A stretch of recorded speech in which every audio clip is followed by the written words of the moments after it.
Is it okay now? Can you see this? Some part of the screen is blocked for some Okay, reason. okay. What about now? Yeah, it is now okay. Okay. Is it fully visible? The top to bottom slide number at the end. It is fine. Yeah, Okay, carry on. okay, And, sure, sure. Yeah. Okay, yeah, thank you. So,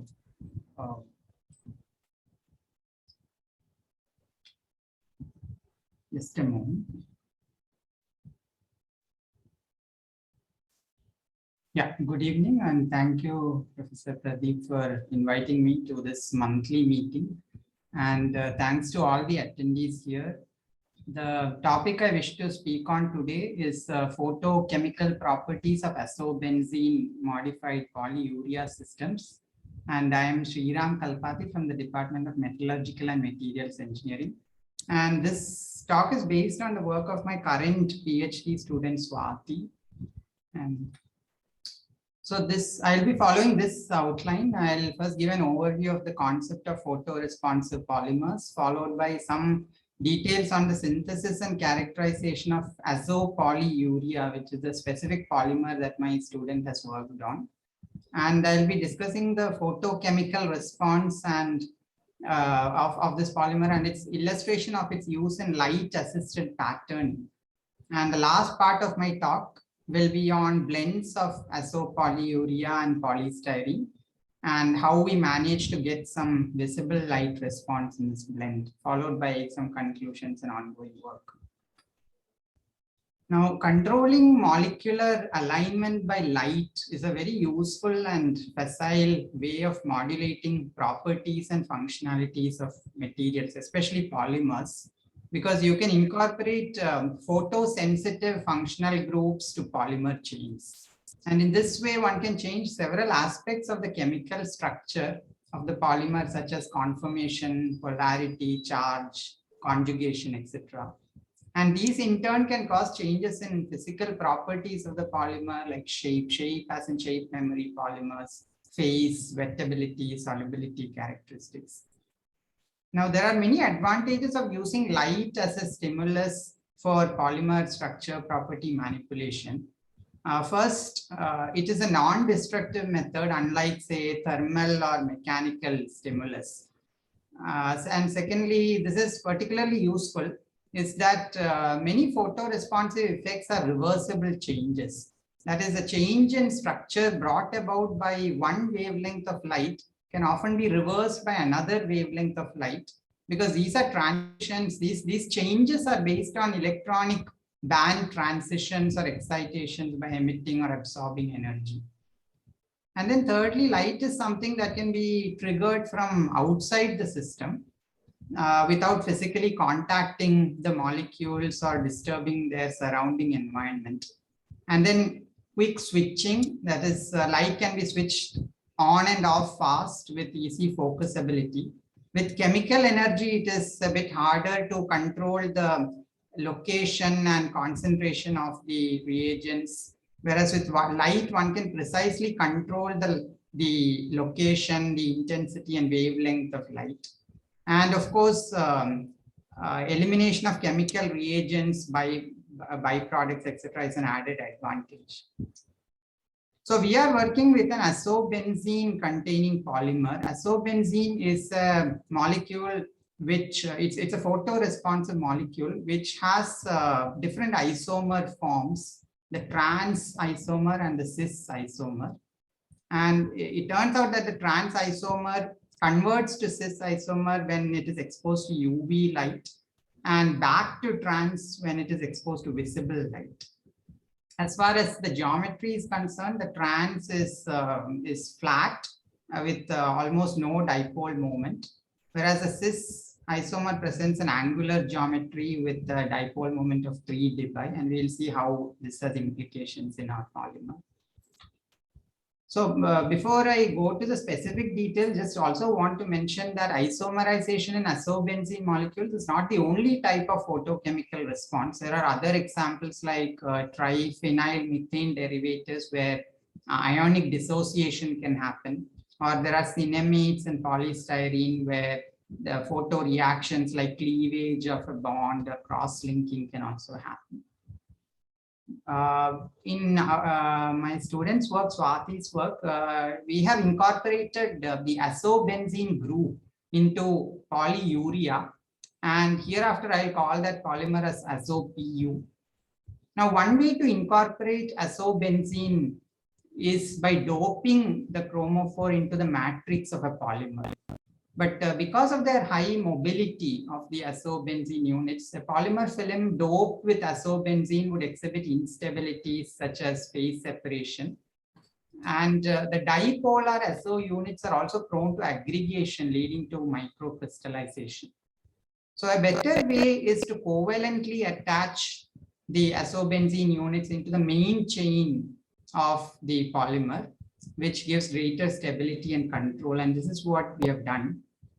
So my student has synthesized this polymer called SOPU by poly addition reactions of toluene diisocyanate and diaminoazobenzene in NMP solvent in nitrogen atmosphere.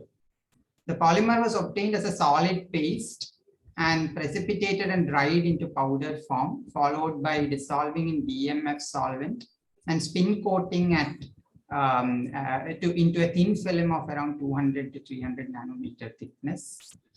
So it turned out that the attachment of the azo group covalently to the main chain gave pretty good thermal stability and high glass transition temperature to this polymer, which is useful in delaying the kinetics of the reverse isomerization. The thermodynamically stable trans isomer converts to cis isomer when it is exposed to light, and you could retain this thermal. The backward reaction kinetics can be delayed due to its high thermal stability.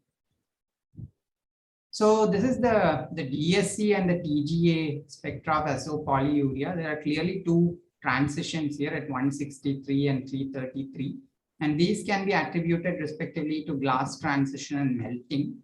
And the TGA also shows a step around 300, 330, and the weight loss here is due to the exothermic decomposition of the N double bond N in polyurea backbone. And this is an optical micrograph of SOPU showing birefringence, suggesting some kind of molecular ordering or semi-crystallinity. And this is the X-ray diffractogram in which these three peaks corresponding to these interplanar spacings are arising from some kind of hydrogen bonding. And so all these reasons suggest that SOPU is a semi-crystalline polymer. And here is how hydrogen bonding could possibly exist between the CO and NH groups in the trans SOPU, promoting molecular ordering. In fact, the hydrogen bonding can also exist in an intramolecular way in the cis isomer. And adding to the fact that there are abundant aromatic rings in the backbone, it makes the chain very rigid and quite easy for ordered packing, giving semi-crystalline nature. So we expose the thin film of SOPU into an intense beam of 365 nanometer wavelength light using band pass filters in a xenon arc lamp. And here is the UV visible spectra, absorbance spectra, both before and after exposure. The black line is before exposure. And we see that there's a strong absorption in the UV region in both the curves, which is known to typically correspond to what is called the pi to pi star electronic transition in azobenzene, and a weaker band around in the visible region corresponding to the N to pi star transition. And what I show here in the inset is the spectra of cis and trans azobenzene molecules themselves from the literature. And by comparing these two, we learned that this decrease in intensity of the pi to pi star and the increase of N to pi star is a signature of trans to cis isomerization having taken place upon UV exposure. And we also confirmed that the backward reaction also happens upon visible light exposure. And we also verified these using contact angle measurements. The trans isomer, the thermodynamically stable isomer, has a higher contact angle due to its lower surface tension. And upon UV exposure, the contact angle reduces, and we recover the contact angle back again on visible light exposure. Now, we have used this SOPU polymer to illustrate light-assisted patterning by a mechanism called self-organization. And this is what I mean by patterning, forming micro patterns, forming ordered topographical features on micrometer size scales as an alternative to conventional lithographic processes. And this is of another polymer from the literature, PMMA. Now, the mechanism is this: when a thin polymer film formed by spin coating at high RPM is thermodynamically unstable. And when it's heated above its glass transition temperature, any roughness or perturbations on the surface would amplify and would reorganize into other metastable conformations, which could be, for example, a random array of dewetted droplets. And we can take advantage of the photochemical nature of SOPU to make reversible patterns and versatile patterns by various feature sizes and selective light exposure using masks and so on. And so here is a typical experiment. A spin-coated film would be exposed through a mask that transmits UV light only selectively, which locally converts the thermodynamically stable trans state into the less stable cis isomer. And now when the whole setup is heated above the glass transition temperature, the fluidic polymer flows from the masked regions to the exposed regions due to the presence of surface tension differences between cis and trans isomers. And this is what's called the Marangoni flow in fluid mechanics. And combined with other local hydrodynamic flow mechanisms, we end up with some kind of ordered features like these, where you have the cylindrical shaped pillars around 800 nanometer tall and separated by around 75 microns. Each of these is about 25 micron wide. And you could also do the same for the backward reaction. That is, start with an all cis isomer film and expose to visible light selectively. And you will see that the flow is now from the unexposed to exposed to the unexposed regions. So this is how one such, if you zoom in further to one of those such cylindrical pillars, this is how it would look like. It would be a circular dome shaped structure.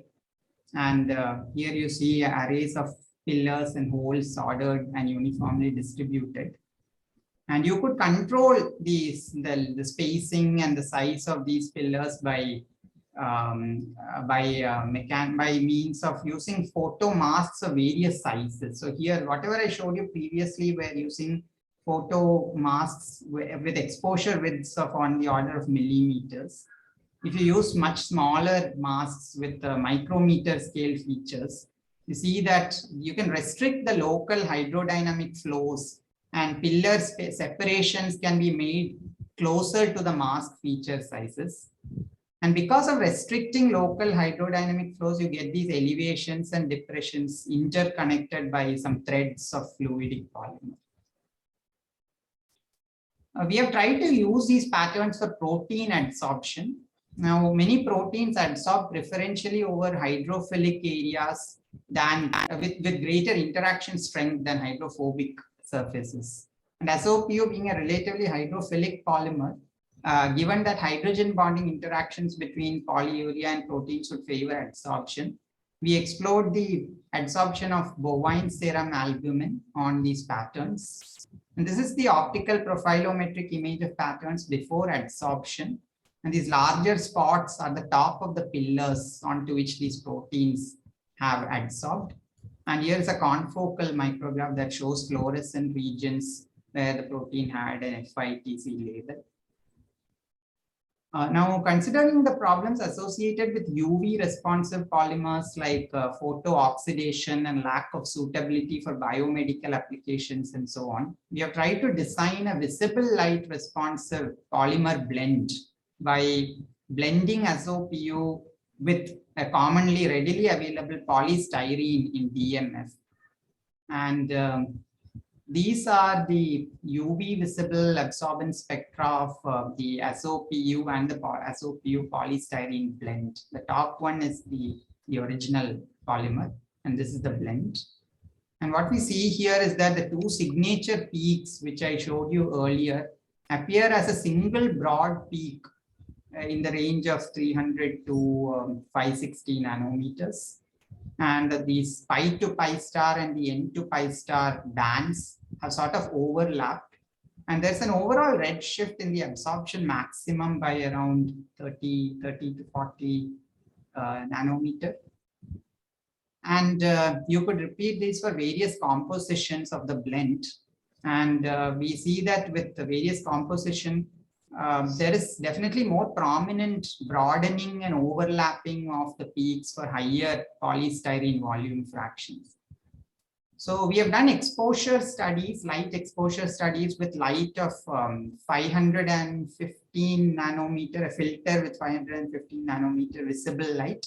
And we indeed confirmed that the trans to cis isomerization is brought about by using visible light instead of UV light. And that gives some steps for further directions for further research. We sort of got, proposed a mechanism for this red shift in the overall spectrum is that the polystyrene invades the ordered lattice of SOPU and disrupts the hydrogen bonding, confirmed by the absence of the relevant peaks in X-ray diffraction. And also the birefringence sort of disappears. And this implies that the trans to cis conversion can take place with lesser input energy, and therefore it can be caused by visible light instead of UV light. Okay, so yeah, since this was also one of the objectives of this meetings is a theory experimental interface. Actually, my core area of research is not pure, not chemistry. I'm more of a fluid mechanics person, but this student Swati was interested in some kind of chemistry work. We were also able to use some principles of basic fluid mechanics to explain the formation of these patterns. So here is a hydrodynamic model. What we would do is to imagine that there is a liquid film resting on a solid substrate and use the basic equations of mass balance and momentum balance to track the flow of this polymer when it is exposed to light. So for exposure to light, so these are actually two coupled partial differential equations which track the variation of the overall film height, a local film height with respect to time and space. This is just one dimensional for the time being. And the second, it's a coupled with the second equation, which gives the spatio-temporal evolution of the isomer concentration or the photo product concentration. And the important physics captured here is the Marangoni flow, a capillary flow, a surface diffusion. And this is where the interesting phenomena happens of reaction rate kinetics. So you can control what is called the Marangoni number, or the amount of the extent of surface tension gradients introduced. That is what Marangoni number contains. And or you could model this as a first order reaction kinetics, and you could change the reaction rate coefficient. Within this, you could also have mask feature sizes, the light intensity, the type of illumination, and so on. So these were some examples of by solving these two equations, these were the sort of profiles we obtained. You see here that we are able to mimic what we got in the experiments of these the pillars for the forward reaction and holes for the backward reaction. And but the effect of Marangoni number tells us that you can control the spacing between these pillars by using different molecules having different surface tension differences between the cis and the trans, or a photo product and a reactant.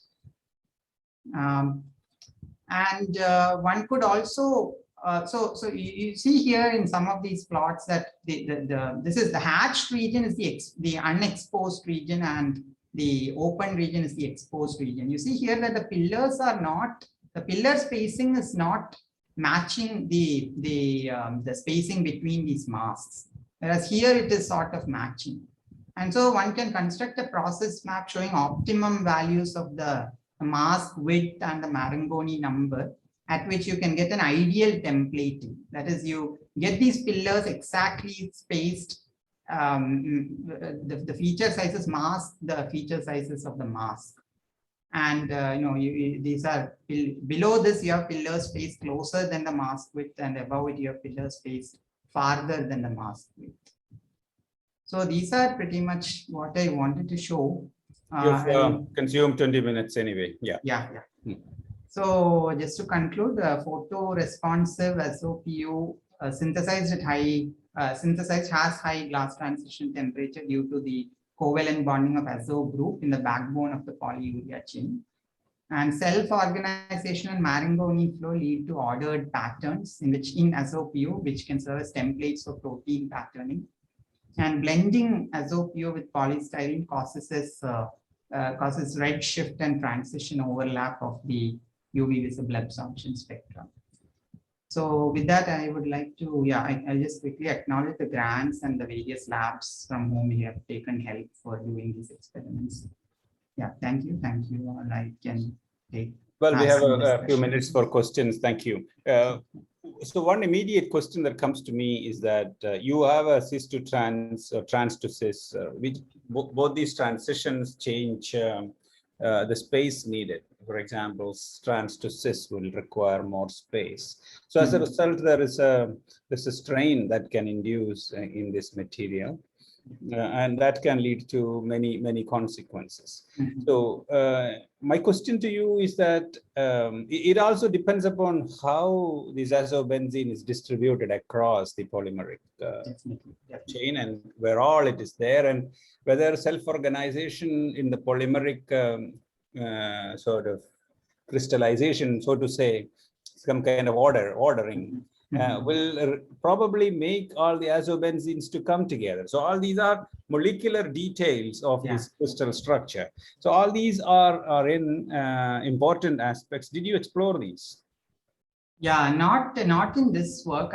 So this was something that we started just 2-3 years back, and we had to because the student who was interested in some kind of chemistry work, but I do have plans to explore more details of photoresponsive polymers, especially the strains that you mentioned are useful for applications like photo actuators. That is something we have as a plan. Further molecular details are yet to be investigated. We haven't gone too deep into that.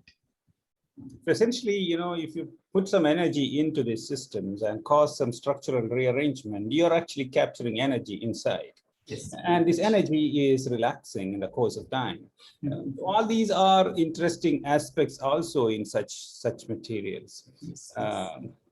Very much, definitely. I mean, there is a lot of scope for further further direction for research with this specific polymer itself, and in general photoresponsive polymers. So is this material, let us say if this is photoresponsive, is it also a sensor in the sense that particular change that is there in the polymer, does it influence something else, like it's a electrical conductivity or whatever? Okay. Yeah. That's a really interesting direction. So we have done here. I didn't show, but my student has also done some experiments with the blend of azo polyurea and this a polymer called P.PSS, which is a commonly used conducting polymer.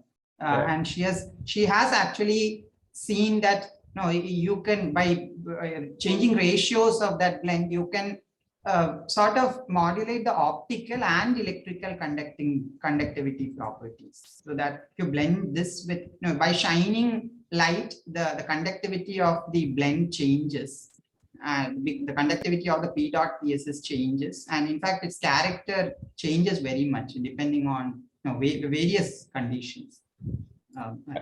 Absolutely. Colleagues, are there other questions? Can I ask a question? Can I ask a quick question about this PSSP dot? Yes. I see Hemachandra just joining, and he has raised his hand. Basudev, just hold on. Hemachandra, go ahead. Yeah, thank you, Professor. Wonderful talk, Dr. Sriram. So I have a couple of quick questions. One thing is, have you tried to, because you are trying to use it for protein patterning, your polyuria, right? So did you try to look at the state of your protein? Because polyuria, when it binds your protein, so it probably makes the structure pretty unfolded because of the disruption in the hydrogen bonding network. So have you tried doing it with a polystyrene as well? Because you don't want to have a patterning with the unfolded protein, right? Yeah, to be honest, that's the experiments we did with protein patterning have been limited. The motivation was to, because protein patterning the protein patterns act as signals for further growth of cells and tissues. That was the motivation. Yeah. That is what I thought. So, but for that, the proteins have to be in the folded structure, and polyuria is a very well-known unfolding agent. So I was just thinking, like, maybe polystyrene, did you try to have it on the to improve the patterning so that you also have a folded protein and also improve the just a that's no, we haven't tried that, but even here we have had this was a very limited set of experiments. So here we don't exactly see they are only adsorbed on top of the pillars, and that could be because of the reasons you mentioned. So thank you. Basudev, you have a question? Yeah, I have a quick question. So you said you can change the conductivity of PSSP dot with light, right? So what sort of conductivities are you getting? 1000 or 1500 or something, or less than that? No, less than that.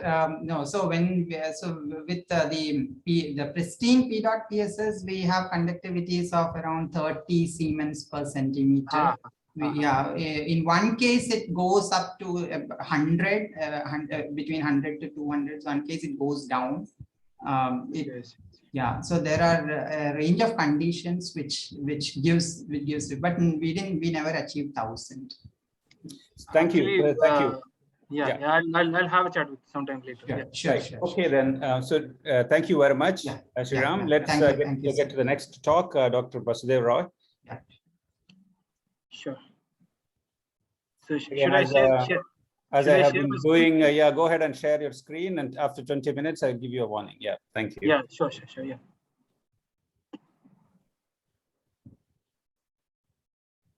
Can you see the screen? Yes, you can make it full screen, please. Yes.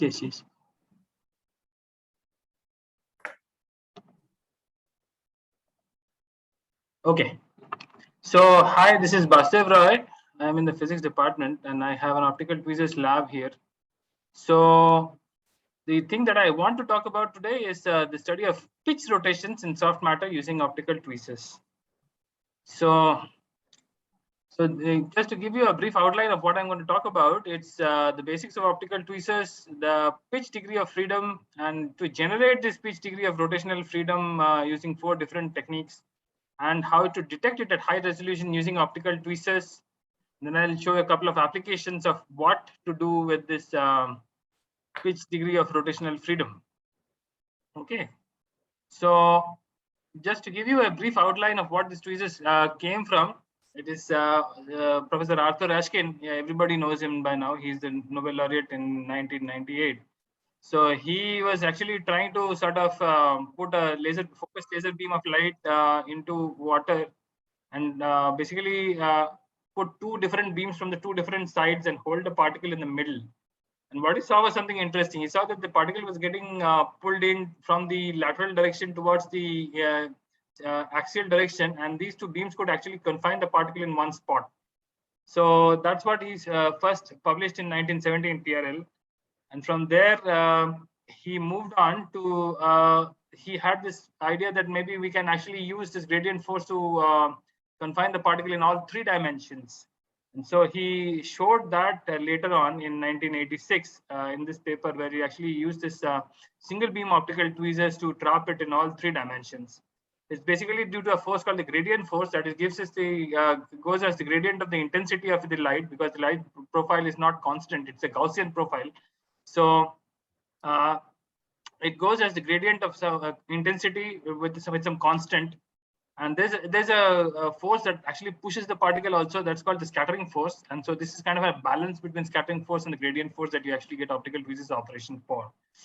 So now, so how does it work precisely? So if you actually take a particle and put it to the side of the Gaussian beam, more light is scattered from the central region towards the sides, while less light is scattered from the sides towards the central region. That gives it sort of a momentum recoil. By the momentum conservation, you will see that the particle actually gets pulled in towards the high intensity side.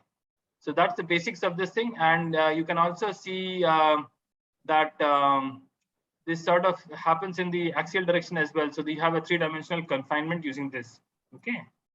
So now going into the rotations particularly, which is my specialization, so to say, I have done a lot of work on rotations particularly. So a rigid body can have 6 degrees of freedom, namely the 3 translational degrees of freedom, which are studied pretty well in optical tweezers literature, X, Y, and Z. Using a quadrant photodiode, you can study this. But the 3 degrees of rotational freedom are somewhat new. But even then, your degree of rotational freedom, which is the in-plane degree of rotational motion, if the beam is coming from the top and the particle is rotating like this, that has been shown with polarization of light. As you turn the polarization of light, it spins. And so that has also been shown. But the out-of-plane degree of rotational freedoms, the pitch and the roll, have not been explored that well. So that's what the topic of my today's talk is. So I'll show you a few different ways of generation of these things and detection of these things at high resolution using optical tweezers. So the first things first. So how do I do that? So pitch degree of rotational freedom. For that, I have to use a birefringent particle which has a high refractive index along one direction and low refractive indices along the other 2 directions. And so if you put it on a cross polarizers, you get it in either in a bright spot or in a dark spot. So if you sort of just turn the axis of polarization using a polarizer or using a wave plate, you are going to see that this goes from bright to dark. But please note that in the dark spot also, it is not perfectly dark. It has 4 lobes. So that's what we are going to use. I'll show you to detect this rotational motion, actually. The pitch degree of rotational. This is actually yaw, but I'll show you how to detect pitch. So first one. 2 beams. So you take the beam and hold it in 2 different laser beams, and you push one of the laser beams in, and that's how this thing is generated. One of the things is pushed in, and it turns in the pitch sense. This one will also show you something here. You see, this is a birefringent particle, and it has 2 beams in there, and I actually push one of the foci in by changing a lens somewhere in the path, so that it goes in. So one focus is pushed in, the other focus remains at the same spot, and then it turns. But this requires slightly larger particles. So this is of the order of 3 microns, which we published in Journal of Physics Communications last year. And then the second one, I actually hold it with tweezers on a surface, and then move the stage. You see, the thing about this rotation is that you can't just use one single beam to trap it. You have to use 2 different spots, 2 different forces on it. A torque cannot be generated with one single beam. You need 2 forces at least. So the second force comes from your stage here. You move the stage, and we have shown that it is rolling without slipping on the surface here. You can see briefly that there is a sort of a dark spot appearing here. That implies that it is actually turning. This is a birefringent particle. It has turned. So we used our detection technique to high resolution. I'll tell you more about this thing just shortly. This is a high resolution detection of the angle of the particle. It's about 20 degrees here. It goes in and back. And so what is the medium now? This is water. This is water. Okay. The water. We are using birefringent particles in water. Yeah. So this has we have shown rolling without slipping and with slipping. We just change the surface properties. Actually, you use PDMS, which is slippery, hydrophobic. Then it becomes rolling with slipping, In fact, there is perfect slipping in the case of the PDMS. If you use some other surface, you get rolling with slipping. And sometimes without slipping, you get, if it is a hydrophilic surface. So that sort of a thing we have seen. We published this in RSC Advances last year again. And we have sort of, this was covered in the Tech Talks just yesterday or the day before the Tech Talks came out in IIT Madras.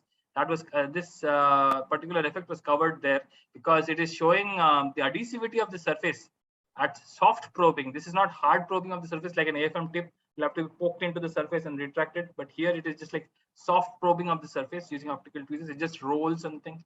So this is a different dynamics. The work of adhesion appears different.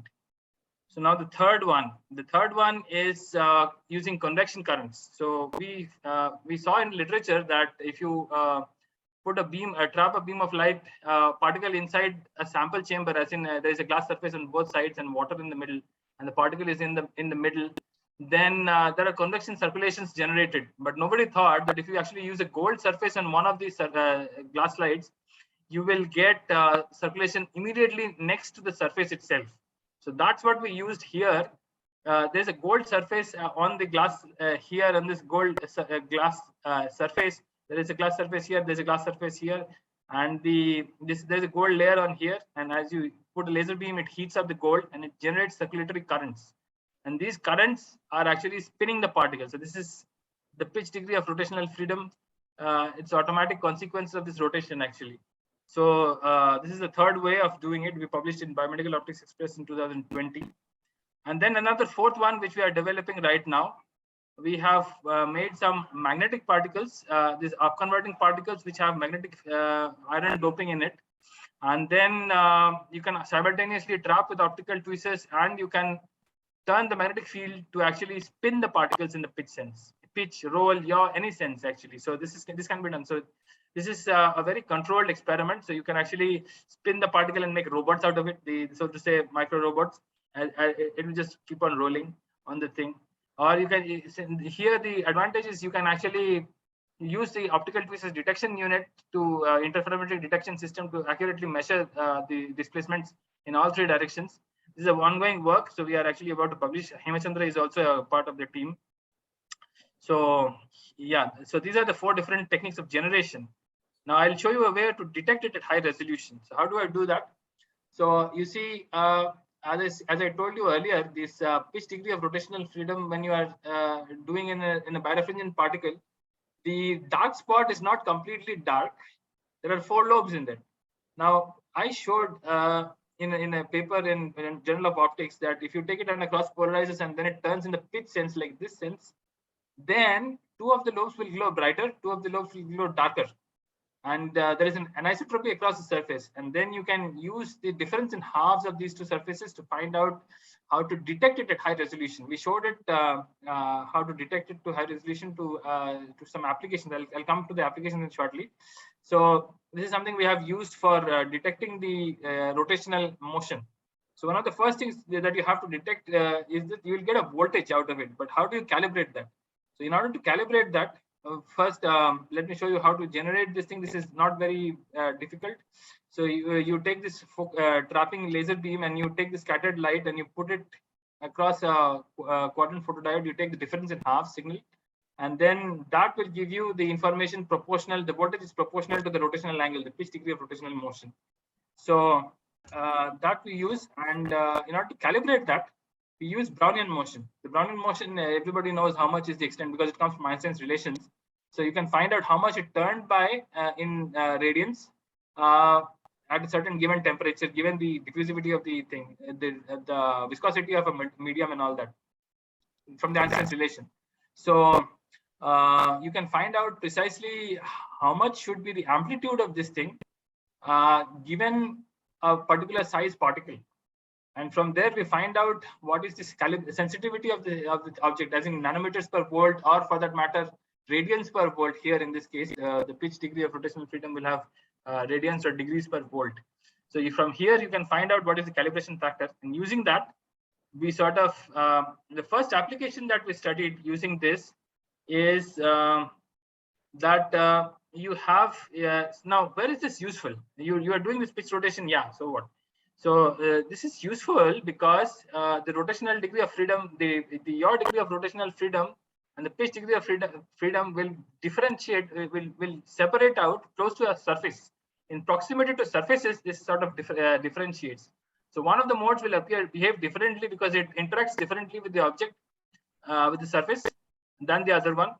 So one of the first things that we thought we'll study is the membrane fluctuation. So an RBC is known to have membrane fluctuations. Like here, this has been taken from a work of Gabriel Popescu. This is a PNAS paper actually. So here he showed that there is a membrane fluctuation here depending upon the temperature and activity of the RBC. And we used this sort of a birefringent particle to land it on the surface of the membrane of the cell, of not an RBC, but of an MCF7 cell, a cancer cell. And we studied how the sort of membrane was, the slope was fluctuating. The slope, people knew that it was fluctuating in the normal, in the vertical direction at one point. But we introduced a new concept called the slope fluctuations, and that automatically turns the particle in the pitch sense. So I'll show you why it is useful for, why this new concept of slope fluctuations is useful as opposed to a normal fluctuation. So that is useful. Before doing that, I'll also show you a brief video of from Vidisha Sinha's lab on how the membrane fluctuations look like. In this region, there is a membrane fluctuation. It flickers around because it is the membrane is fluctuating close to a surface. It has been taken in interference reflection microscopy. This is nanometer scale displacements, and you can visualize it, but we have to find out the cell parameters like the bending rigidity, like the membrane tension, like the cytoplasmic viscosity. All these three parameters you have to extract. So we find that if you use normal fluctuations, you get this kind of a power spectral density where you actually have a sort of a minus 5/3 behavior, a power law behavior with frequency as minus 5/3, 1.67 plus minus 0.3, 0.4. But the amplitude of that thing gives information about the bending rigidity. Now, this bending rigidity is not a straightforward thing to calculate from the normal fluctuations because it is convoluted with all other parameters, with the cytoplasmic viscosity in particular. But if you use the slope fluctuations, you find that there is just the bending rigidity coefficient in here, and the slope actually changes. The power law slope changes to omega to the power of -1. It's a 1/omega kind of a behavior. So that's what we showed, and the coefficient is now directly giving you cytoplasmic viscosity. Bending rigidity. I'm sorry, not cytoplasmic viscosity, bending rigidity. And so from here, it's easier to and it's simpler to calculate. Actually, there's no error in that measurement. So that's what we used. And then to give you a brief idea of the theory of this thing, you can show that we are introducing the slope fluctuation. So the new concept is you are going to be having two different heights, and just take the difference in the heights and divide it by the area. We'll get tan theta kind of a behavior and approximate in the small angle approximation to theta. That's the slope here. So, and we showed that by Fourier transform, you can actually show that this just amounts to the height of this thing in Fourier components. It's just I times Q times the height of this thing. And so that you use to put it in the power spectral density, and we compute that this power spectral density becomes like this. It's just alpha, the bending rigidity, and the 1/omega term comes in here. And it, of course, depends upon temperature. So this we showed, this was one of our first applications of this thing. And we published this in Soft Matter in 2020. And then another application I'll show. So this is the intracellular calibration of optical pieces. It's a notoriously hard problem. It's so last time we showed it on the membrane. Now we are showing inside the cell. So you see, we have the particle. This is a dictyostelium cell, amoeba cell, with the particles trapped inside the cell, and it is held at one spot by the tweezers while the cell tries to actually move. It is moving here in the agar medium. So you can study how the intracellular behavior is in response to some the locomotion happening. So you can study these things. And this is in an MCF7 cell, a cancer cell.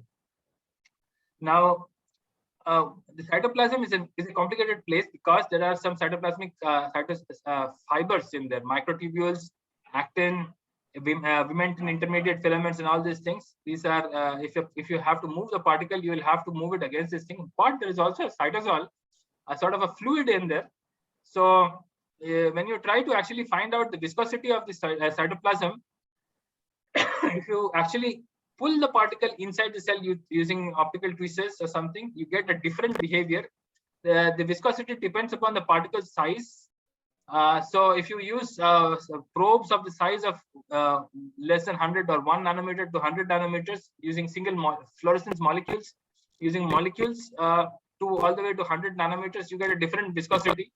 And then if you use larger probe sizes, and if you use even larger probe sizes, you get completely different Bogus results, because it actually ends up being giving you the cytoskeletal viscosity instead of the cytosol viscosity. And then if you pull actively by pulling the probe through the cytoplasm, you will get different results than if you use thermal fluctuations, sort of Brownian motion.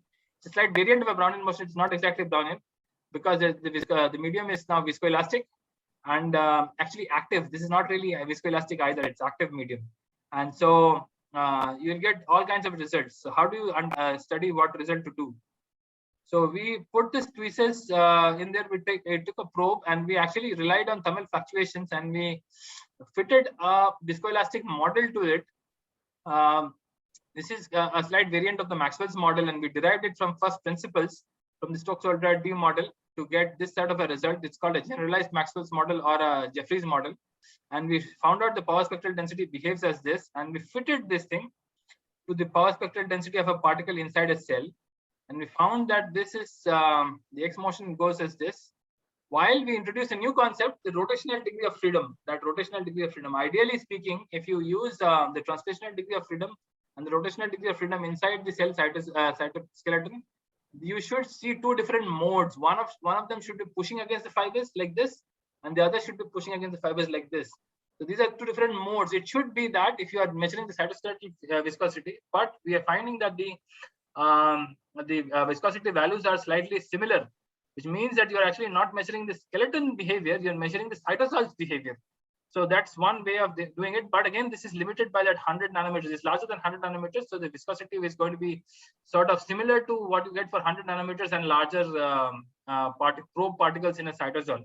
So that's what we showed. And here is a sort of a comparative map of X viscosity versus pitch viscosity. And it sort of fits pretty well. If you assume that it is going through zero, it fits pretty well to a straight line.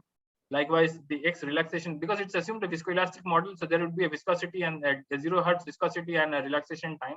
So this is the relaxation time. It goes almost pretty well straight line. It goes almost as one, so it matches 1-to-1 with what it is recording in the cytosol. Basically, this is not showing us any difference in the cytoskeletal viscosities are not being recorded. That's why the modes are not showing up here. We will have to study some more. If you do active rheology, can you see the cytoskeletal viscosities changing? So that's what we have here. So I think I'll stop here. What is the time? Yeah, so I have 5 minutes left, I think. Yeah. Very nice. We have time for a few questions. Very nice. Yeah. We have finished it even before time. I mean, just about time. Yeah. Yeah. The first thing that comes to my mind is any time you have a change in viscosity, medium, whatever, as far as a cell is concerned, it is a signature of, let us say, disease. Yes. You are right. You are absolutely right. We showed just recently that if you put it under 25 degrees centigrade, a non-ideal 25 degrees centigrade as opposed to 37 degrees centigrade, even if you do not take care of carbon dioxide or other things, the cell starts to die. And we see the viscosity of the cytoplasm increasing as a function of time gradually till after like 40 minutes or something, 40-45 minutes, the viscosity suddenly rises very sharply. We see that both in the this pitch rotation and in the X rotation. So as the cell starts to die, you will start to see the change in viscosity. That's one of the first measurements we made. So. Absolutely. So what I was, people have done viscosity changes and all that in fluorescence and such other things. But here, I think the larger advantage that you have is that you are seeing changes near the surface of these particles. So that means it is a very kind of a very local effect. Extremely local that you have. And these local effects are very much relevant when it comes to these actins and various other things that absolutely. So I'm saying that this model, what you derive, viscosity and changes in that as a function of various parameters the cell is subjected to, is giving a greater insight into what is dynamically, what is happening in this cell as a function of a disease or progression of a disease and things like that. Absolutely. There are more parameters you are extracting here. So you're actually extracting 4 parameters from here, which is basically the maximum you can extract from a single curve.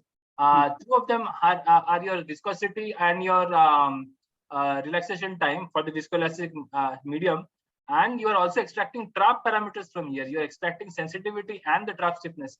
And it has been a notoriously hard problem to solve from an optical tweezers perspective, because the refractive index is not constant inside a cell. It is changing locally all over the place. So you have to, at a given point, at a region, it might be different than locally just next to it, it might be something else. So you can't generalize this thing. So from a single curve, you can extract these 4 parameters using the optical tweezers, this thing, and you can find out how sort of the thing is moving in an active medium, like in the presence of molecular motors and stuff, how it is walking around and all these things. You can find out. So that's our. We have shown that in a paper in Journal of Physics, Condensed Matter. We are exploring that. We have it in mind. We are going to be exploring the active behavior of all these motors locally by correlating the translation and rotation. Basically. Very nice. Let's take other questions. Yeah.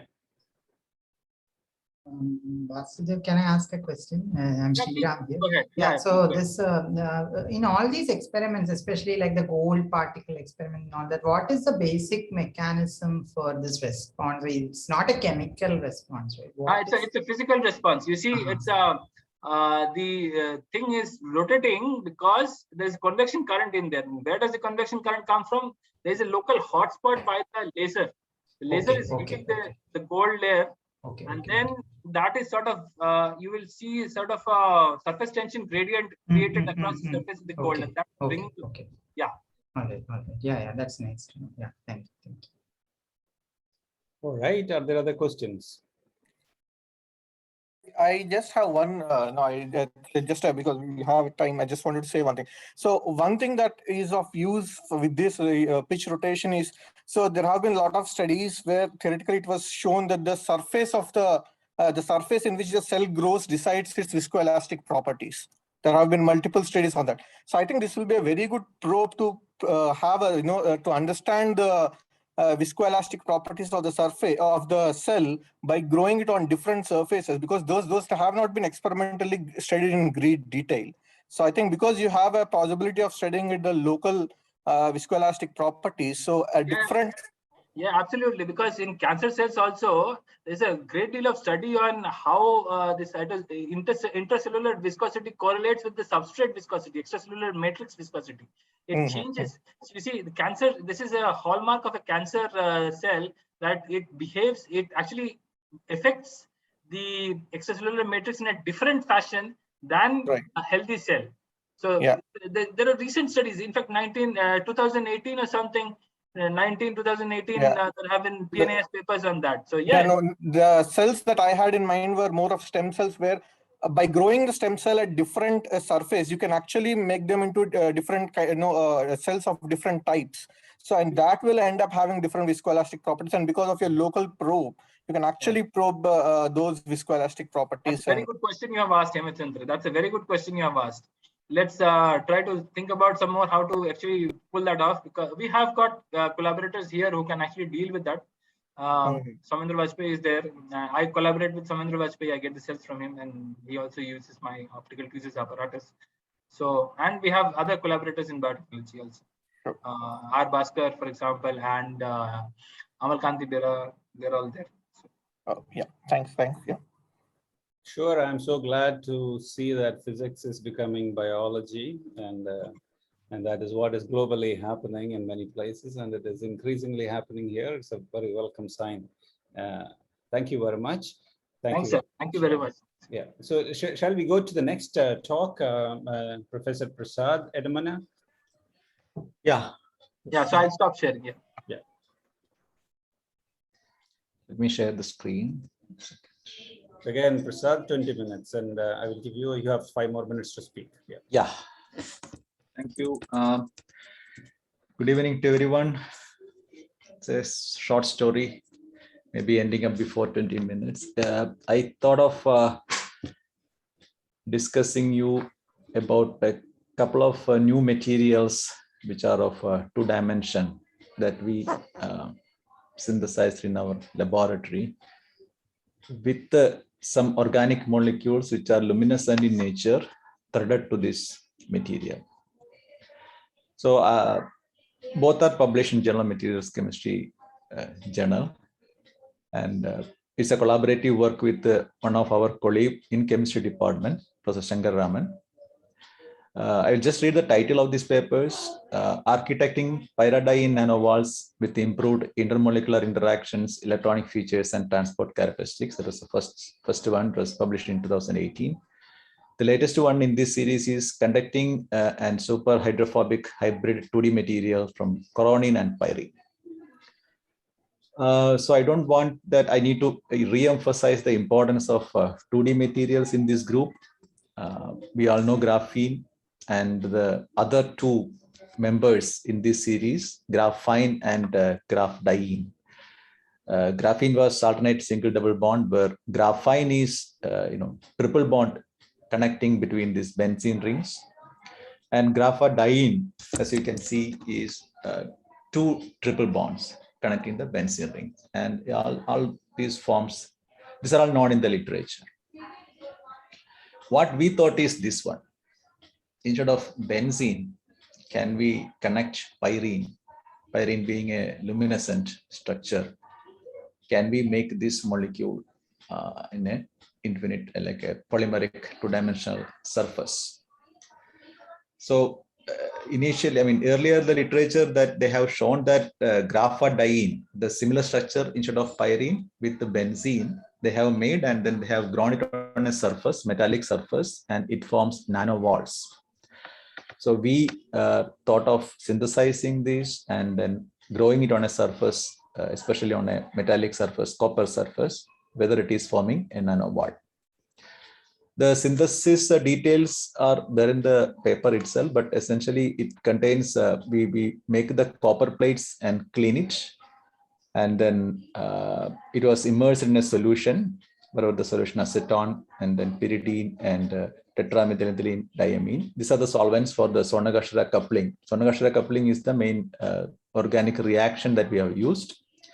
And then triethyl pyrene is dissolved in 200 ml of acetone, and this was dropwise added to the reaction mixture. And the exact procedure for a Sonagashira coupling was utilized. And what we saw is this. That means these nanostructures are formed on the plate of the copper, and it forms a nanovalve. It forms a height of a few microns in the thickness also, I mean, in the height. So this is the reaction, as you can see on the left side, and the rest part was the characterization part. We did all the electron microscopic studies, and then found out that it's basically just carbon only. The other oxygen silicon part in the EDS must be coming from the substrate where it was coated. AFM shows the height of 1.4 nanometer with a lateral part 35 nanometer. This is again characterizing, as you can see, the diffraction patterns showing the crystallinity of the material, and also XPS indicating the CC and C double bond C bond part. And the crystal lattice was found to be BCC from the XRD studies.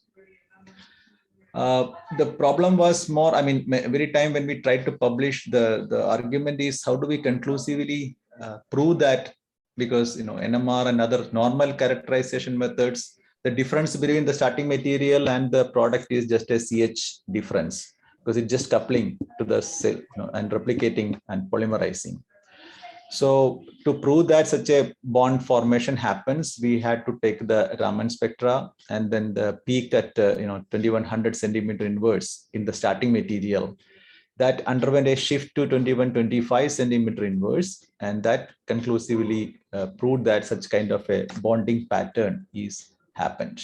And obviously the other peaks are assigned, as you can see there. This was synthesizing on a copper plate, as I told, but we also tried to make a bulk synthesis of this material by using copper powder. So instead of copper plate, you can use copper powder and also exactly repeat the Sonogashira coupling. You can make this material in a few milligram scale. We got finally about 38 milligram of the compound. Now the disappointment part comes. We thought this molecule is going to be luminescent because we added pyrene. It's a large number of pyrene molecule. Its absorption spectrum is shown here. It absorbs all over the place, but it was not emitting at all. So then we realized that it is same thing as graphene. Probably the, as physicists say, the quantum Hall effect. Something like there is a homolumo touch somewhere which dissipate the entire energy in the form of non-radiative decay. So we could not do anything with the luminescence for this material. We measured the conductivity because there is a delocalization of electron cloud, and then a very minimum DFT studies to show that as the number of pyrene ring increases, the basic energy is getting lowered. The electrical conductivity value, even though it is not very high compared to metals or anything, but for organic molecule conducting materials, this was 1 order of magnitude higher than that of the graphene reported. But now something interesting happens. What student was trying to do is, after doing an acid treatment like concentrated nitric acid, we try to break this material, the infinite two-dimensional material, and then see whether we can form like graphene quantum dots. The same idea, can we make pyridine quantum dots? And in fact, she was successful. After the acid treatment, we did a simple oxalate extraction, and these are the TEM images, absorption, and the system obviously start emitting. So you can see that there is a emission from 400 to 650 nanometer, which is essentially excitation dependent. Maybe this, like the quantum dots, there can be a size dependency, and we see something is luminescent from this material.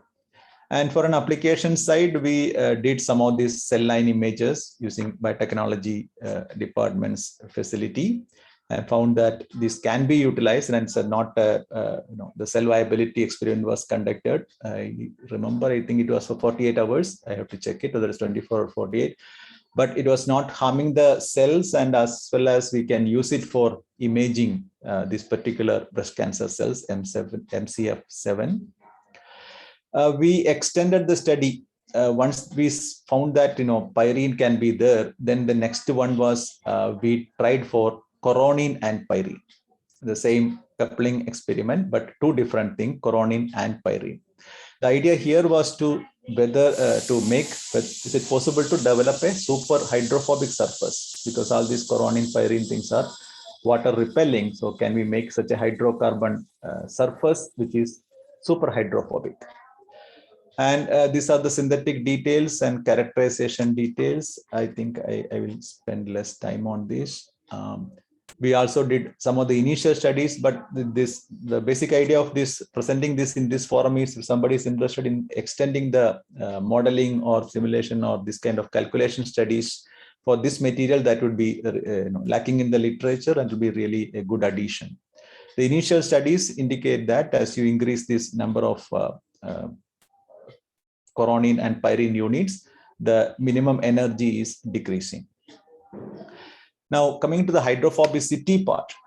So we call this material as copy because it's coronine and pyrene. It's a porous material with a large surface area. And this was grown in presence of a sponge, melanin sponge. So we did a in situ Sonogashira coupling. What it means is that we do this reaction in presence of this melamine sponge. So what happens is that this the material that is formed will be incorporated in the sponge, and that can be used as a surface which is hydrophobic. So these are the TEM images comparing only copy and copy with melamine. As you can see that the interior spaces is completely filled when you have copy and melamine in this one. And to show the super hydrophobicity or hydrophobic nature, on the left hand side, what you see is there's a sponge which is just floating on the water if you coat it with this material. Whereas in the absence of this coating, it just sink into the water. And if you using a mechanical force, if you press it, you can see the silver mirror shining part due to the hydrophobic surface. We also measured the angle, the contact angle, and it found to be 154.4 degree. Above 150 is generally termed as super hydrophobic. Now, we also tried the same material incorporating into cotton fabric. So one was with the melamine sponge, another one is with the cotton fabric. What we do is different amount of this material like 5, 15, 25, 35 milligrams were dispersed in a particular solvent, which contained cotton fabric, and then stir it for a long time. 5 minutes they were taken out and dried in oven 65 degrees Celsius. This was repeated until 10 ml of each of the dispersion were exhausted. So you can see the same image, this cotton fibers above and the below is with this material. You can see that it is completely filled. On your right side, what you see is the interaction of this with the water. As you can see that in the absence of this copy, the cotton is kind of wetting. But in the presence, you can see that water droplets are just not wetting the surface. When we measure the contact angle, it turns out that it is not above 150, but it's 134.53 degree. But then what we thought is we can utilize this material for separating water and oil. So here is an experiment, as you can see that a photograph of oil water mixture. Here oil is represented by dichloromethane and water is rhodamine dye is dissolved in just to see the separation visual effect. And if you use this material, put it on the filter and then try to filter, you can see that the water, because of the hydrophobicity, it is not passing through the filter. You can separate the entire water part from the oil part. And we found calculate the separation efficiency, and it turns out to be much higher than about 90%, 95.5%. So in short, what I thought to tell you about the synthesis and characterization of these novel two-dimensional materials we were designing and synthesizing. And this can form potentially the very minute structures, and we thought of calling them as quantum dots of organic quantum dots, which are luminescent and can be have of several applications. They can be used for imaging studies, and they are found to be electrically conducting, and a lot more can be done in this direction, especially when you think about doping and the effect of doping with the several species. We haven't tried any of those things, but there is a potential to improve in those directions. They can be used for developing hydrophobic and super hydrophobic surfaces, and the corresponding applications are there. And they can be used for separation of oil and water also. Yeah, with this brief thing, I just conclude now. Very nice, beautiful and crisp and cute piece of work. Very nice. What I also see, numerous possibilities, as you mentioned towards the end, as to what this kind of materials can do. But I have one or two questions about this. So if you look at this as a cobweb kind of a structure, the SEM is beautiful. Now, this by itself doesn't say this is resembling that polymeric structure. The structure by itself is not exactly a replica of what you showed. So what you showed is that molecular length scale is one thing, and the SEM length scale is another. So do we know that what are these wires, these in this whole structure, what actually is connecting wires, and what are those bridges? Do we have some idea about the molecular details of the structure? So one of the semi images which came out to be very nicely that with the threads, I think that is with the cotton. So no, I was talking about the parent material. Parent material, okay. The pyrene structure that you had. Okay. There are wires and there are bridges. Those molecular details as to the wire itself is made of the whole polymer itself. Yes, yes, yes. In terms of dimensions wise, you know. Yeah, ideally, we expect a polymerization which is represented by that particular structure, but then obviously there can be different types of polymerization possibilities or different types of aggregation possibilities, which could be reflected in the same images, like as you said, the other bridges or compared to the line. So we really don't know how that happens. That is true. What we want, see, in a normal reaction, what you see in a laboratory is a black colored precipitate because it's a polymer. Finally, it won't dissolve in any of the solvent. It will just precipitate out. So yeah, it could be, we need to see whether structurally, we expect only one type of polymerization. We need to see whether any other kind of happens, especially when you have coronium and pyrene, whether it is two different types of polymers are forming, and is there any kind of aggregation happens. Those things we don't know. That is true.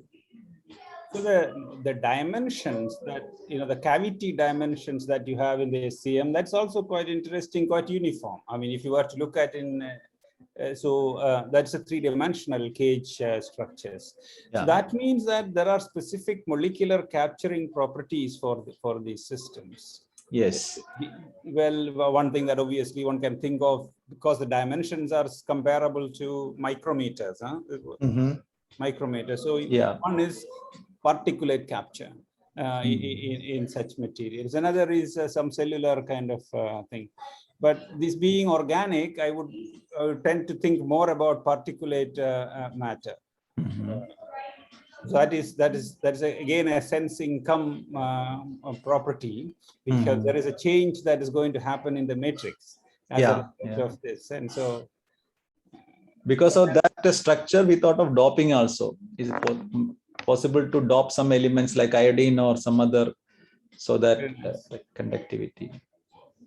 Very, very nice possibility. So the key is to find something useful, but that is where pyrene is becoming a little bit of an irritation for me because of its environmental implications. So no, we thought of pyrene only for light emission, but as I said, that did not work from that particular 2D material. So from a generalization perspective, creating this kind of porous structures, organic porous structures by one-step approach, certainly is a very much, and if that can happen directly on polymers or, I mean, already existing things like cotton or something, you may have a fantastic mask, for example. Yeah. Okay, I leave it there, and I have other questions. Go ahead, please.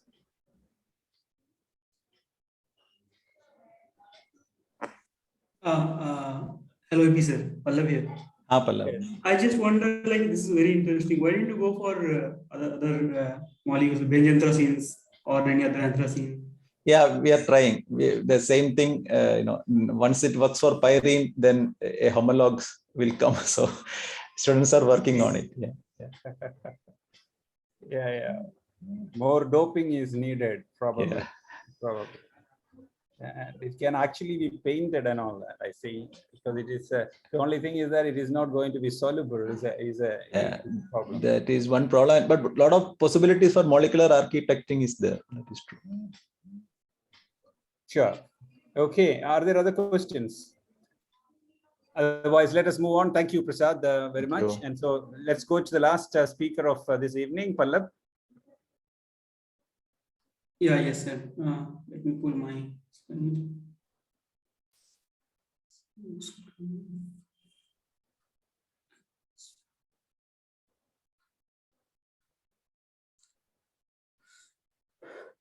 All right, I guess my slide is visible now. Yeah. So you will have 20 minutes, okay? So you'll have to maintain. Yes. Yeah, thank you. Before that, probably I will do. Good evening all.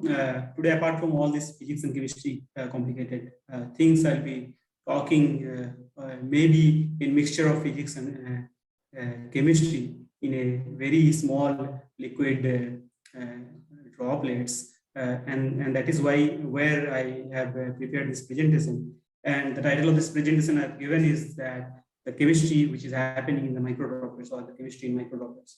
So why this microdroplet chemistry is important is because of one analytical technique which is called mass spectrometry, and it is a century-old technique. It is not something newly discovered, something like 1900 or 6 or something. It has been discovered, and this instrument, mass spectrometry, has various stages, various instrumental stages where the from molecular incorporation, like from the sample insertion to the data analysis. But one of the part of this mass spectrometry where the molecules turn into ion is called ion source, and this is where we are interested in. And based on how the ions are produced, there are different kind of ionization source. You probably know most of them. A very old technique called electron impact ionization, and a very popular technique called electrospray ionization these days people are using. So electrospray ionization is one of these ion sources where ions are basically generated as a form of small charged droplet. Here you can see a schematic where an electrospray source is shown, where you have a capillary, and inside that capillary you have the analyte containing solution. And now if you apply a potential in the solution, that opening end of the solution, it will generate a charge drop. It will generate charge droplets and in the air, and eventually when these charge droplets will evaporate in the air, and they will release their ion into the mass state. So there are different kind of mechanism associated to this, but I'm not going to go into detail into the mechanism of how ionization happens, but rather we are interested in these droplets. So these droplets, which are essentially thought of containing the analyte molecule and will be detected in the mass state, but nowadays people have found that these droplets are not only containing the analyte molecules, but rather this droplet may themselves act as a microreactor for those molecules.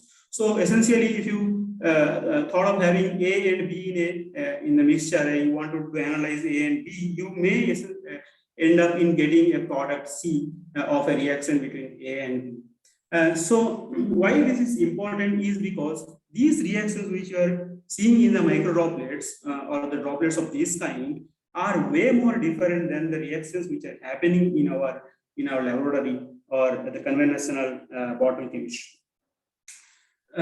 This is one of the image where an electrospray plume has been formed. You can see that from this laser diffraction, the droplets are being seen, and not necessarily be that the electrospray droplets are being subjected to do such chemical reactions, but there are several other ways that people have found to do reactions in charged droplets, and these are the formats essentially people follow, such as mixing the reagent together and forming droplets of this kind. Otherwise, people can mix the reagent in the droplet itself. Otherwise, people can make a substrate which contains the reactant molecule and form another reactant to mix together. And this is a very interesting way of doing a reaction in the droplet, which is called a single droplet or individual droplets in a levitated form. So there are two ways people have done droplet levitation, either by acoustically levitated, or another form is called latent force droplet. In the latent force droplet, people have a very hot surface, and because of the latent frost effect, as we all know, the droplet is levitated. And people have also found that the reactions can be altered in a liquid thin film. So there are several reactions which have been found are distinctly different in microdroplet than the bulk chemistry. So these are kind of reactions people have I noticed that these reactions are done in the micro droplet. They are accelerated in an order of magnitude. So, for example, if you see a Michael or Michael Addison reaction, this reaction, if you do it in a bulk, or versus if you do it in an electron droplet, they are being accelerated by an order of 10 to the power 5 to 10 to the power 6. So there are certain reasons why these reactions happen, and quite a few of these reasons are being experimentally seen, while few other reasons are being seen theoretically. And but it is still under subject. It is still under like matter of discussion that why these chemical reactions are being happening with an accelerated fashion or in an alternative fashion than the bulk chemistry. But the major reason in this area are the enrichment of molecules at a specific location of a droplet. So people thought like the interface of the droplet, where most of the molecules or the reagent molecule or the analyte molecule are being concentrated, and these, due to this concentration gradient, the reaction occurs at the interface of the droplet. And this is one of the recent paper in Science Advance where people have shown that droplets containing specific molecule were moved towards the interface of the droplet. The second concept came is that the molecules which are present at the interface are not fully solvated, or rather they are partially solvated, and they are like coexisting in between gas phase and the liquid phase. And because of that, the reactions are much higher than the solution phase or much lower than the gas phase. So here you can see people have shown that the solvation energy of these can be overcome easily in the droplet. However, that solvation energy is huge to reach the product. So then there are certain very unique features which are found in the micro droplet. For example, the generation of H2O2. So this is one of the paper published in 2019 in Chemical Science, where people have seen that reactions such as Daking and Baer-Fleischer, which essentially needs a significant amount of H2O2 in the reaction mixture, can directly happen without adding any H2O2 in the microdroplet. So here what they have done, they just take an aldehyde and then in water and then spray, and then finally found that am I online still or?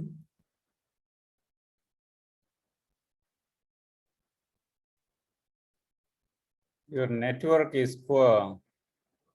Can you hear me, sir? Yeah, I can, but do you get to your work, Pallab? Yes, sir. So actually, I thought of giving an overview of in this area. So my work is less here, or it will be an overall view of the droplet science. So this is one of the reaction which was found.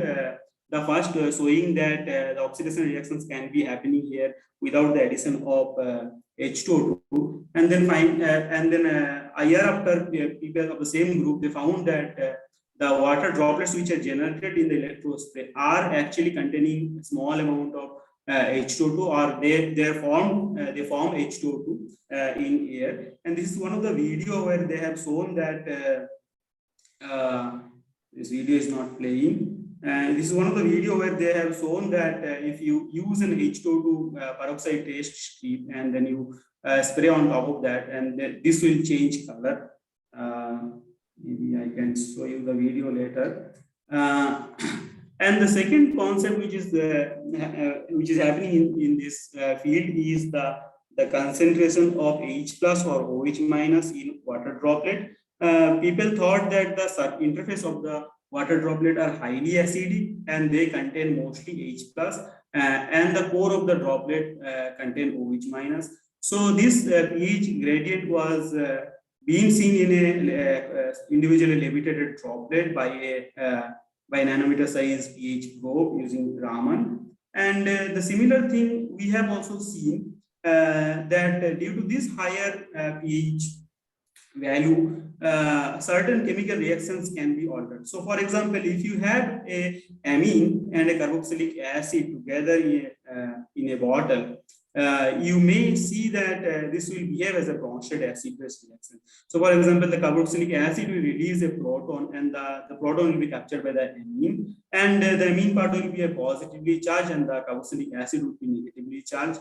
However, if you do the same thing in a droplet, instead of the carboxylic acid become a negatively charged species, it takes up the proton and become a positive charged carbocation. And because of this carbocation which is getting generated here, a nucleophilic addition reaction happens, and finally we form a benzimidazole as a product from a benzene diamine reagent in a mixture with formic acid. So here is the mass spectrum of this. I guess I'm still audible, right? Yeah, it is. So here's the mass spectrum. If you see in A, this is benzene diamine. It came at 109 in positive mode. And then when you mix with the carboxylic acid, which is formic acid here, you'll get two additional peaks at 119 and 137. And we assign these two peaks as product and the intermediate of this reaction. And we somehow propose the mechanism of this reaction, and which essentially contain this very new specific acid, or the protonated acid, or you may call it as base, the corresponding base of that acid, because it took proton. And so here this species will react with the nitrogen to form the intermediate, and finally they cyclize and release the water molecule and form the benzimidazole.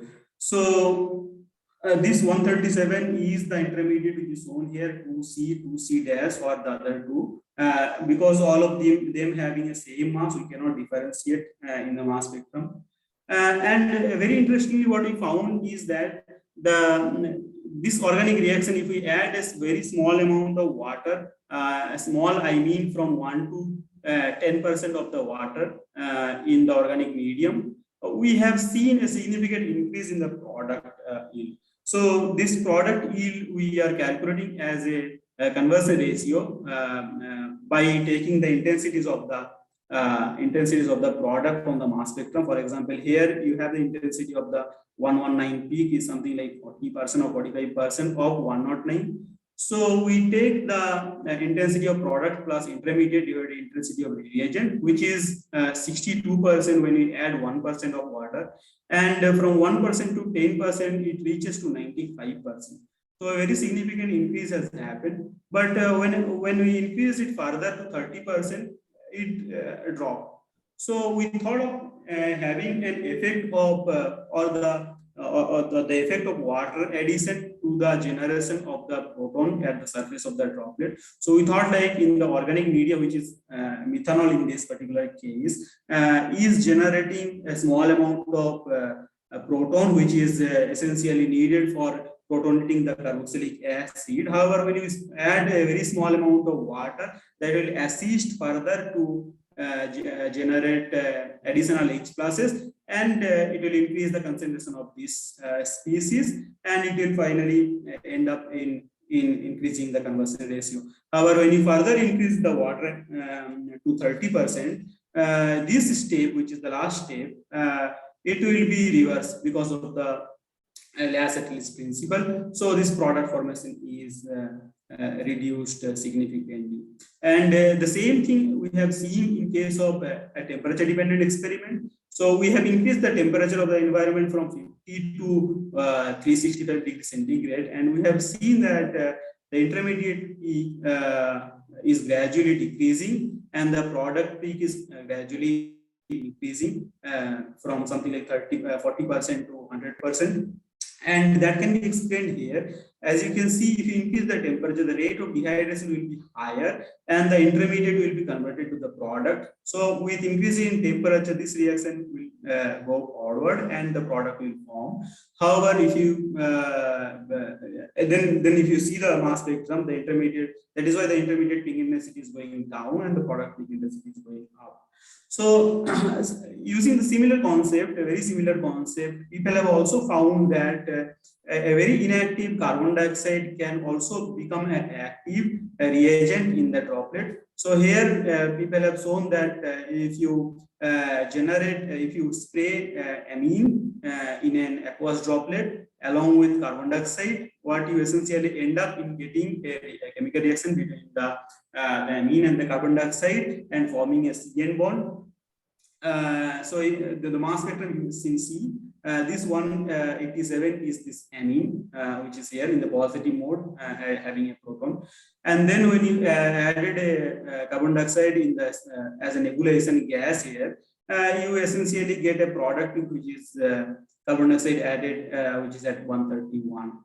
So this also uses the similar mechanism which is shown for the formic acid and the diamine.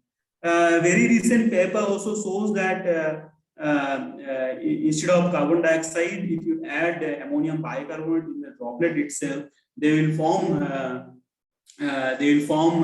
inverted kind of gas bubbles inside the droplet, and those gas bubbles will significantly increase the product yield. So this 231 which you saw in the previous case, which is this, is significantly higher in amount in case of ammonium carbonate. So this is because of higher surface area of the gas bubbles which is there in the droplet, and the rate of acceleration is high in this case. There is another interesting fact which is found in the droplet is generation of such intermediates. Generally, if you have an aqueous solvent, organic reactions of this kind wouldn't go with high rate. However, we have seen that reactions are being highly accelerated in aqueous media. This is because intermediate of such kind are still existing in the droplet without affecting the water without being affected by the water molecule.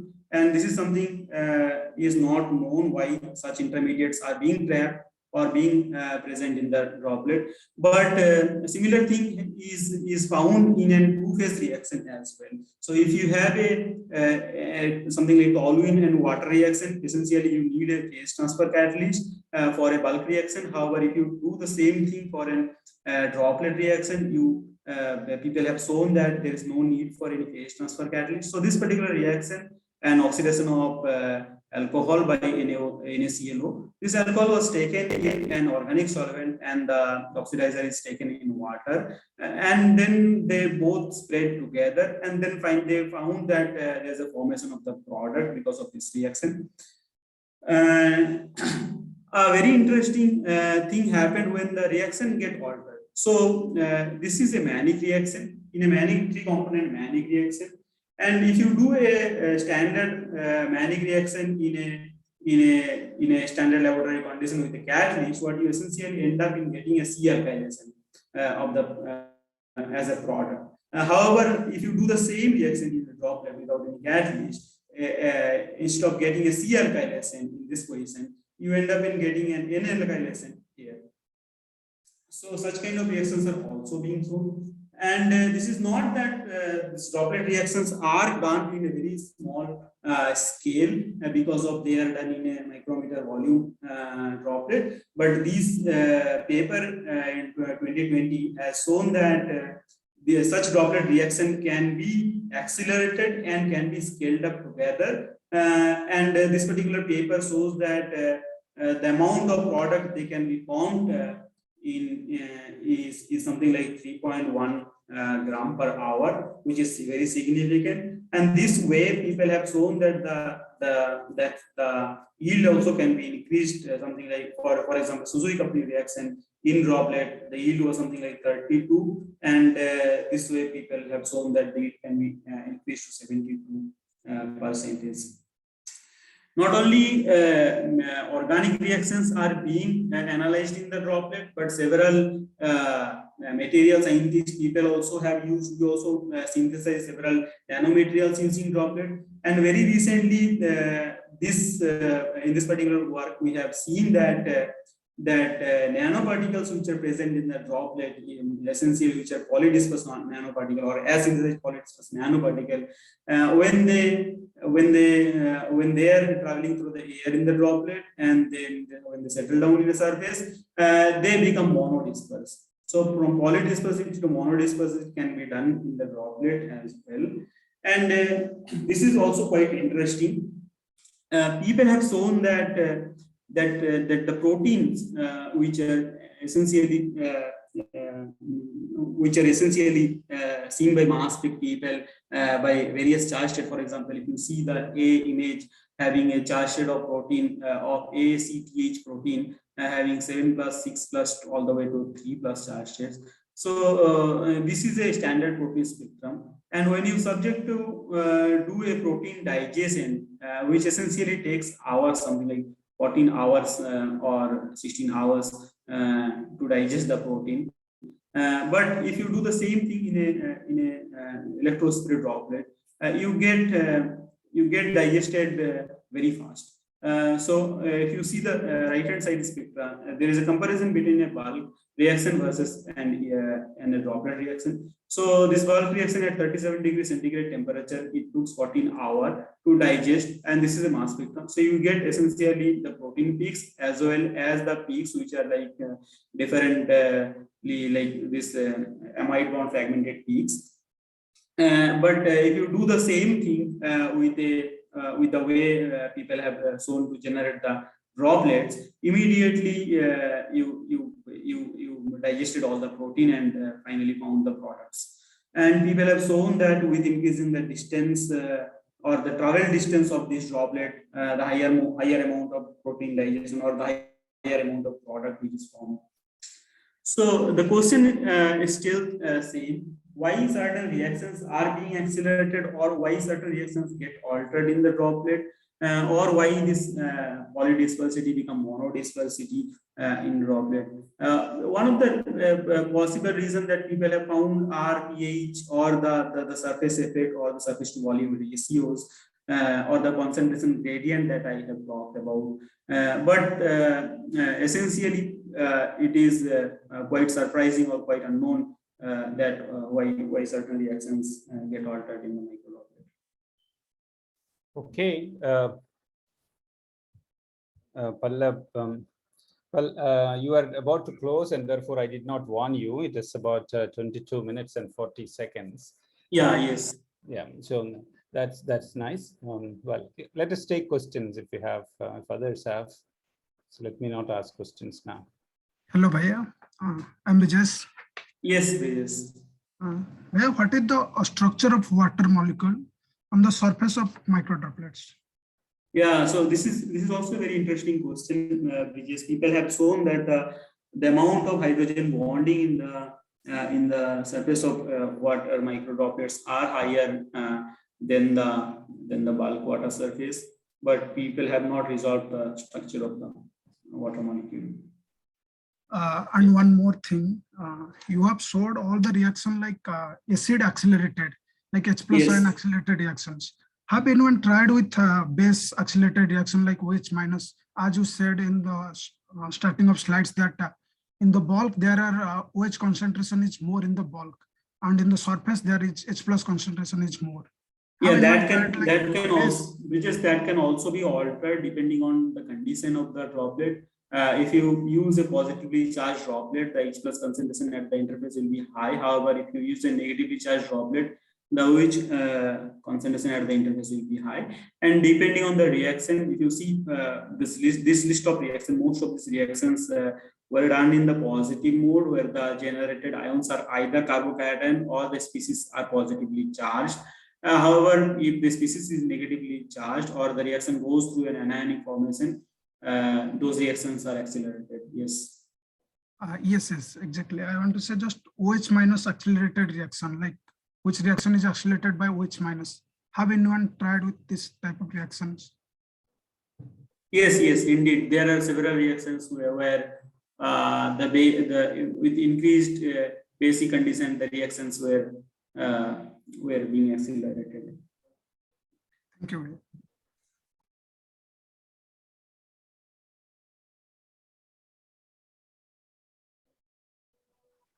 Can I go ahead? Yeah, go ahead. So, yeah, nice presentation, Pallav. It's a very interesting work and a great overview of the field. So one thing that I'm trying to understand, I know you mentioned at the end, but the polydispersed material, polydispersity becoming monodispersity. So can you enlighten in a little more in the sense like so in a sense like does it like most probably you have used ethanol water mixture or something, right? In the oh, okay. So can you tell us a little more about what is the mechanism going behind that? I know you said there is nothing much known about it, but what are the hypothetical mechanisms for, because because ionization is known to disrupt the the polymeric nature of it, but making it uniform is something very, very surprising. So what is it that is governing to make it more uniform? Sir, in this droplet reactions, it is not only the concentration or it is not only the concentration or the proton concentration or these there are several other factors which may influence these things. For example, this nanoparticle may degrade and reform or regenerate in the nanoparticle. Then there are several papers which shows that if you spray silver salt or something like gold salt, they generate nanoparticle. So such kind of degradation, regeneration kind of things can happen, or maybe a chemical etching or something like that thing can happen in the droplet. Are these generally like time dependent reactions in the sense like these are very fast, and that is why they are accelerated. These are very fast reaction, although they are highly dependent on the distance of this, because the distance is something which is affecting the time of the travel time or the reaction time essentially in this droplet. So if you see that this particular experiment, for example, my own experiment here, I don't have the distance data, but if you increase the distance from the mass peak, for example, so this one, yeah. So if you increase the reaction distance here, the product intensity will be higher and the reagent intensity will be going down. Okay, yeah, thank you.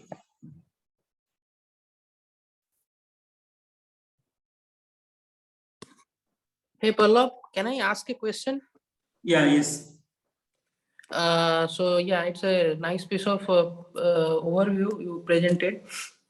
So in light of all the data and the results you have presented, I was observing, or I was checking through some of the results. So in this microdroplet reactions, is it that you are like playing around with only known product?